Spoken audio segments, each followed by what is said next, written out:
Tenemos un problema con nuestros sistemas democráticos, o más de uno. Hay grietas y señales de agotamiento por todas partes. Normalmente asociamos el final de las democracias con golpes de Estado que toman el poder de forma violenta e instauran una dictadura. Sin embargo, algunos autores, como Daniel Ziblatt o Steven Levitsky en su libro Cómo mueren las democracias, que se puso muy de moda hace unos años, advierten que los sistemas democráticos contemporáneos ya no suelen morir a manos de golpes militares de la noche a la mañana. No funciona como un botón de encendido y apagado, donde tengas un 100% de democracia o un 100% de un régimen dictatorial. Hay mucho gris en medio. Ahora, las democracias mueren desde dentro, forma legal, con un proceso paulatino de degradación de las instituciones y a manos de líderes muchas veces elegidos de forma democrática, que en muchas ocasiones actúan incluso dentro de la legalidad, pero desgastando poco a poco las instituciones y los contrapesos que los limitan. Ya sea un proceso gradual o repentino, ponemos mucho el foco en la figura del líder autoritario, pero ¿y si te dijera que en realidad este no es la enfermedad, sino el síntoma? ¿Y si la aparición de líderes autoritarios que pueden erosionar las instituciones sin consecuencias, lo que hace es revelar un problema de fondo que hace posible que pasen este tipo de cosas? Solemos ver a los líderes autoritarios como la causa del fin de las democracias, pero ¿y si son la consecuencia de un fenómeno más amplio? El problema al que me refiero es el de la indiferencia. La indiferencia de una sociedad que ha dejado de sentirse responsable de los asuntos públicos. Una sociedad que ya no cree que pueda gobernarse a sí misma. Pero siempre hemos entendido la política de esa manera, siempre hemos tenido esa actitud hacia los asuntos públicos. La respuesta es no. Para entenderlo bien, tenemos que hacer un breve repaso histórico. En su libro La invención de lo humano, Higinio Marín sostiene que en las sociedades aristocráticas, como la Grecia clásica o la sociedad feudal medieval, la participación política estaba en manos de una minoría de ciudadanos que contaban con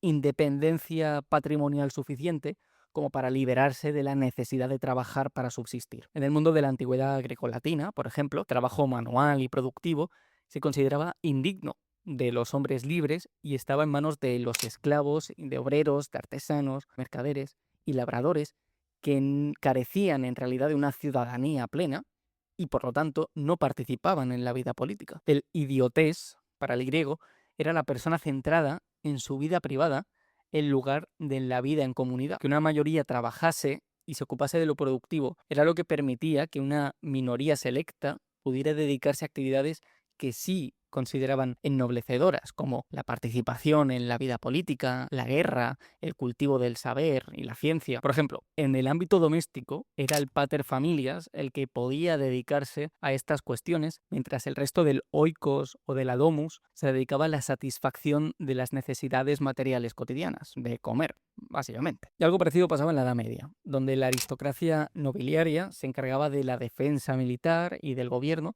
y consideraba las tareas productivas y de trabajo manual como indignas, dejándolas a los campesinos y a los siervos. Si unos podían dedicarse a rezar y otros a hacer la guerra y a gobernar, era básicamente porque había una mayoría que se encargaba de lo productivo. Y a cambio de esto, era el noble el que administraba la justicia, el que aseguraba el orden público, el que ayudaba al débil, establecía instituciones de asistencia, ¿no? Y defendía a sus vasallos. Pero aquí conviene hacer un matiz porque hasta ahora nos hemos estado refiriendo a una manera concreta de definir o de entender la política, que es como la administración del gobierno. Aquí, como digo, el hombre común sí estaba excluido, pero al mismo tiempo, y en otro sentido, el hombre común sí participaba en la vida política. Si entendemos por esta el cuidado y la atención de los asuntos públicos. Como explica Alexis de Tocqueville, que ya sabéis que es un autor que me gusta mucho en el libro El antiguo régimen y la revolución, durante la Edad Media, las ciudades, los burgos y las parroquias rurales tenían un grado muy alto de autogobierno, con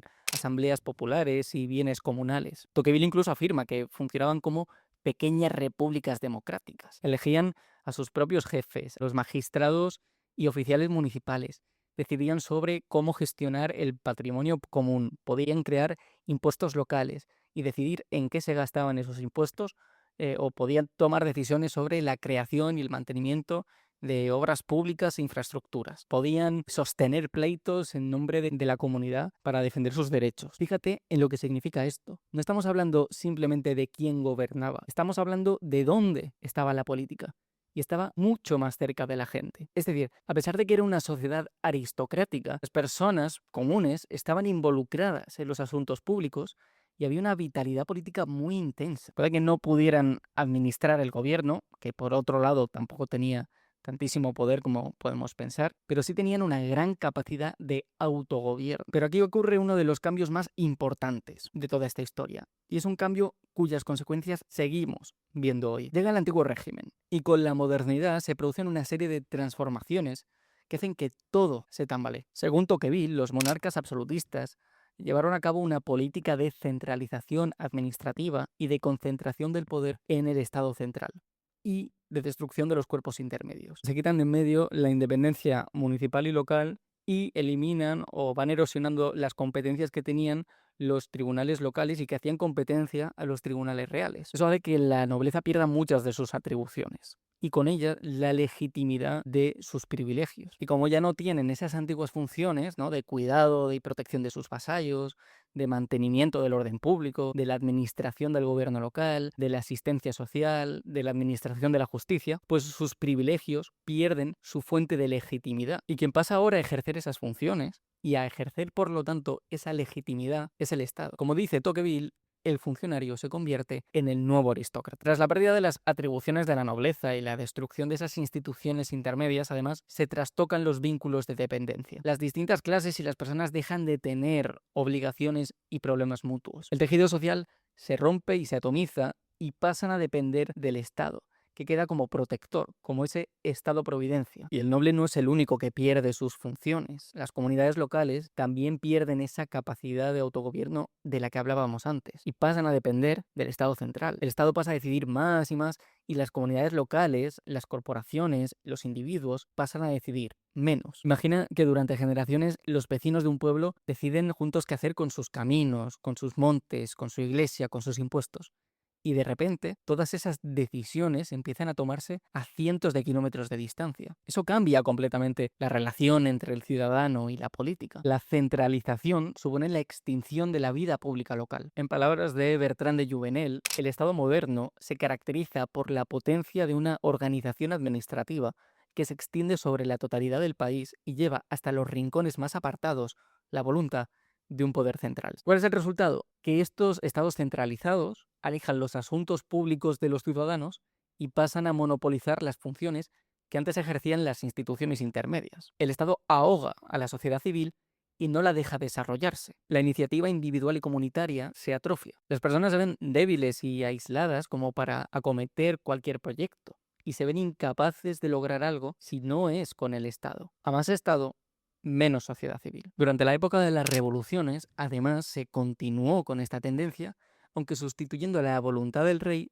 por la voluntad popular. La idea de la soberanía nacional fue lo que pasó a legitimar que el Estado interviniese en más y más aspectos de la sociedad con el objetivo de garantizar ciertos derechos. Pero el proceso no termina ahí. De hecho, estaba a punto de acelerarse. Esta tendencia centralizadora lo que hace es crecer de manera exponencial con el desarrollo del estado del bienestar. Si antes esa asistencia estatal era puntual y era subsidiaria, ahora pasa a ser la norma. Por defecto, el Estado es el que pasa a encargarse de la previsión, se encarga de la sanidad, de las pensiones, de conceder ayudas. Y ojo, lo importante no es simplemente que el Estado ofrezca una serie de servicios. Lo importante es que cambia nuestra mentalidad. Dejamos de ver la previsión como una responsabilidad propia y empezamos a verla como una responsabilidad estatal. En su libro Más allá de la oferta y la demanda, que también está recomendadísimo, Wilhelm Röpke resume este cambio con una frase magnífica. Dice, lo que antes fueron servicios personales y libres, se convierte hoy, en el mejor de los casos, en servicio estatal, centralizado, impersonal,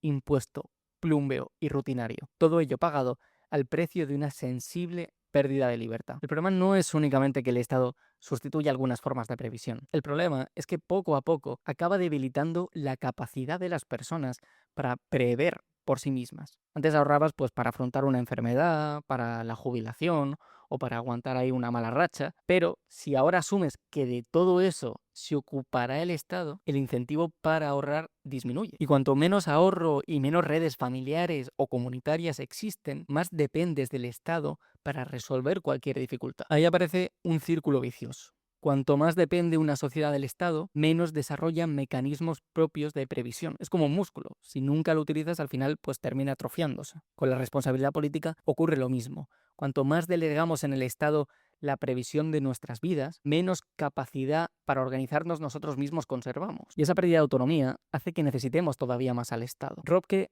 resumía esta dinámica con estas palabras: cuanto más debilite el Estado-providencia la capacidad y la voluntad de la previsión propia y de las ayudas voluntarias para los casos de necesidad, más acuciante será el deseo de que se amplíe más y más la previsión masiva estatal, con la consecuencia de una más acentuada paralización de la previsión propia y de las ayudas voluntarias. Y creo que esto es lo que está en el corazón del problema de la indiferencia y la desafección política. Hemos alejado la política de los problemas locales, concretos, tangibles y reales. Hemos nacionalizado el debate público y eso ha producido que nos pasemos el día discutiendo sobre debates ideológicos y abstractos que muchas veces están desconectados de la realidad. Y creo que eso ha tenido dos consecuencias principales. Por un lado, tenemos una masa hiperpolitizada en una idea de política que en realidad no se corresponde con ese cuidado de los asuntos públicos, porque, como digo, está desconectado de la realidad, pero que consume de forma masiva la ideología y la propaganda que la rodea y que se la toma como una religión sustitutiva. En este problema no voy a profundizar porque ya hablé de él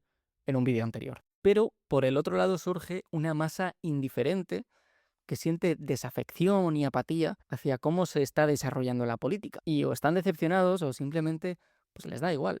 Por ejemplo, según el Eurobarómetro de 2023, el 90% de los españoles desconfía de los partidos políticos y un 73% del gobierno. Tan solo el 45% dice estar satisfecho con el funcionamiento de la democracia y el 60% desconfía de que los diputados, sus representantes, tomen decisiones adecuadas.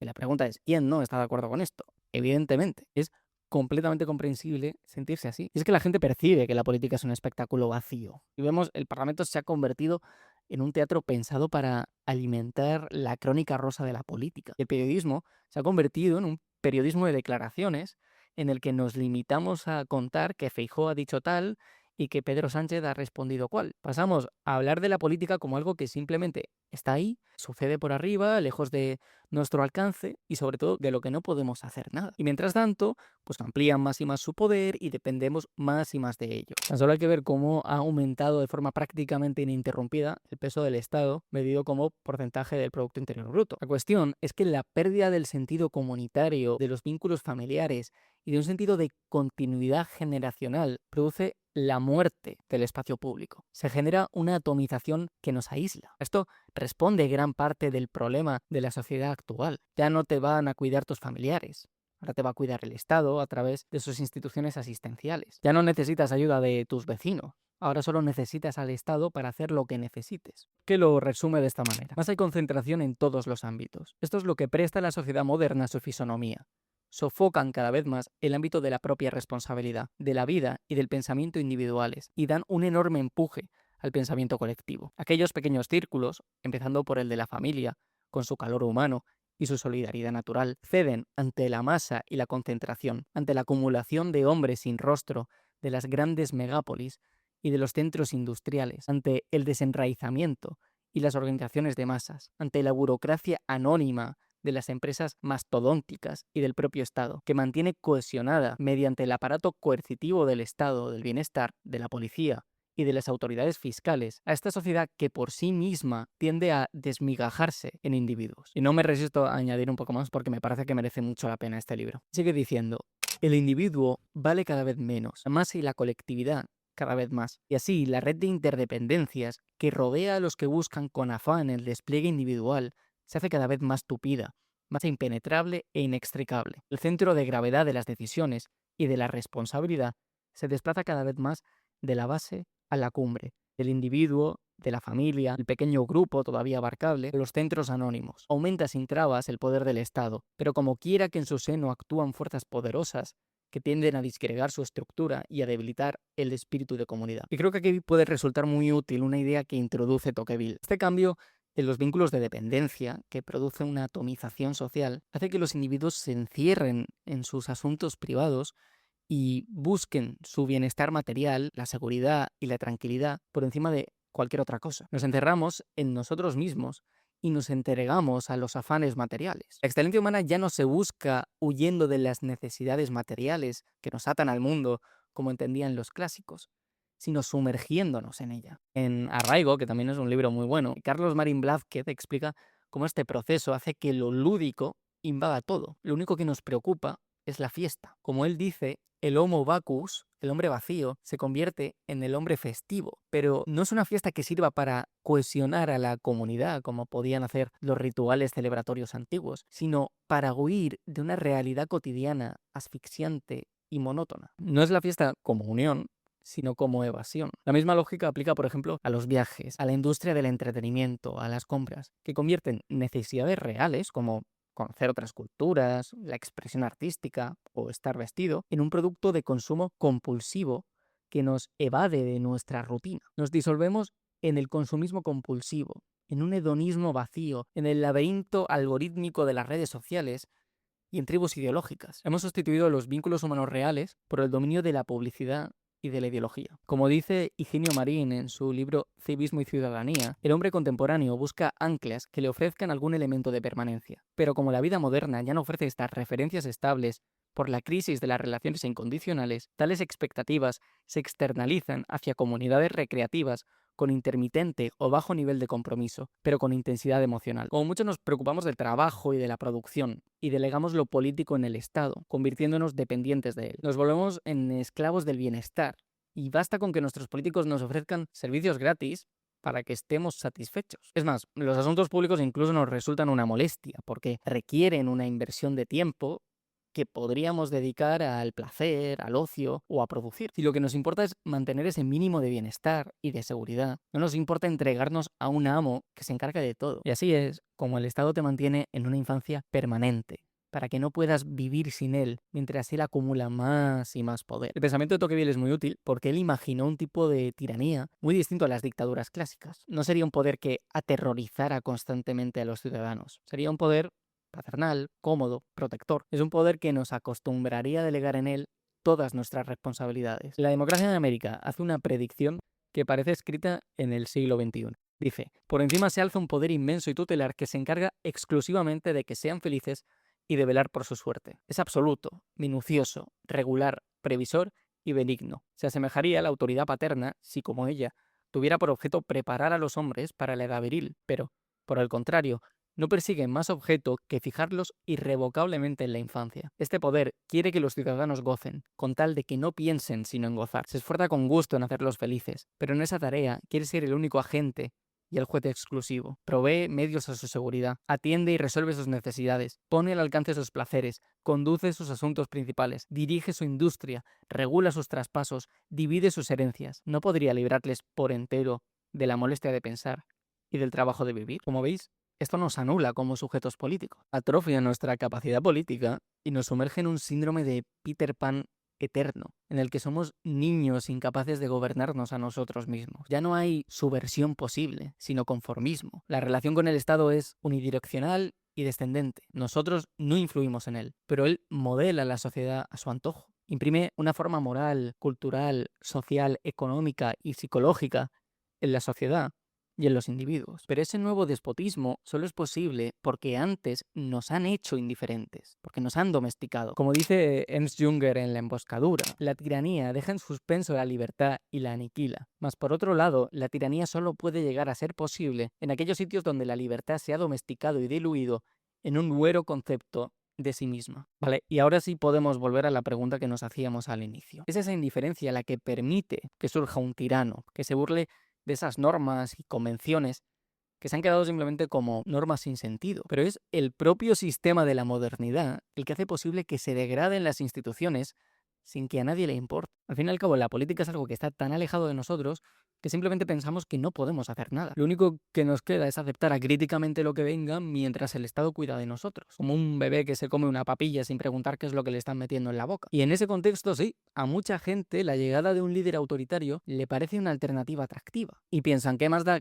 que se eliminen las formas democráticas si de todas formas no pienso o no siento que tenga poder de decisión? Si de todas formas el Estado ya tiene un poder absoluto, si de todas formas la política ya está en manos de una oligarquía. Y si lo que estoy diciendo es correcto, la solución entonces no puede consistir únicamente en cambiar de gobernantes. De nada sirve que cada 4 años vaya a poner una papeleta en una urna si unos u otros no van a cambiar ese sistema. La solución debe ser estructural y tiene que pasar por acercar la política a la gente, devolver la política a los individuos y las asociaciones. Superar esa idea del contrato social que deja fuera a los cuerpos intermedios, crea un vacío entre el individuo y el Estado. Al contrario, tenemos que crear y cuidar los cuerpos intermedios y los espacios ajenos al poder estatal, porque a más Estado, menos sociedad civil, pero a más sociedad civil, menos Estado. Tenemos que conseguir establecer un equilibrio entre la autonomía individual y las comunidades a las que pertenecen las personas. Restaurar el tejido social. Pero el cambio no va a venir de arriba,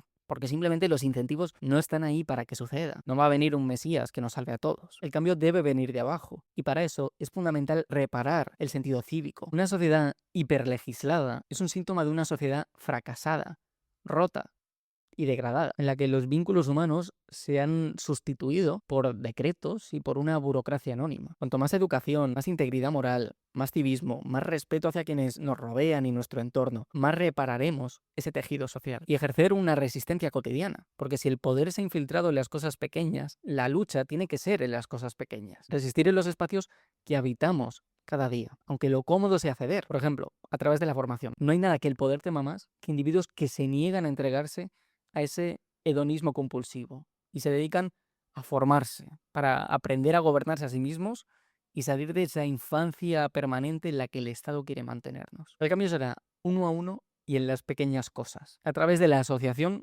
y de los vínculos humanos reales. Porque como explicó Alexander Solzhenitsyn en su discurso de aceptación del premio Nobel, y a él le tocó vivir una realidad y un contexto mucho más crudo que el que podemos vivir cualquiera de nosotros, la tiranía exige que la población participe activamente en una falsedad continua para mantener su control. Y para apoyar esto citaba un proverbio ruso que dice que una palabra de verdad pesa más que el mundo entero. La democracia no se mantiene viva porque se organizan elecciones. Se mantiene viva porque existen ciudadanos capaces de gobernarse a sí mismos. Y esa capacidad no se recupera votando cada 4 años. Se recupera en las pequeñas decisiones cotidianas, reconstruyendo vínculos, asumiendo responsabilidades y dejando de esperar que venga un Mesías a traernos una solución mágica. Por eso decía al principio que el autoritarismo quizás no es la enfermedad sino el síntoma. La verdadera enfermedad aparece cuando dejamos de considerarnos ciudadanos y empezamos a vernos únicamente como consumidores, contribuyentes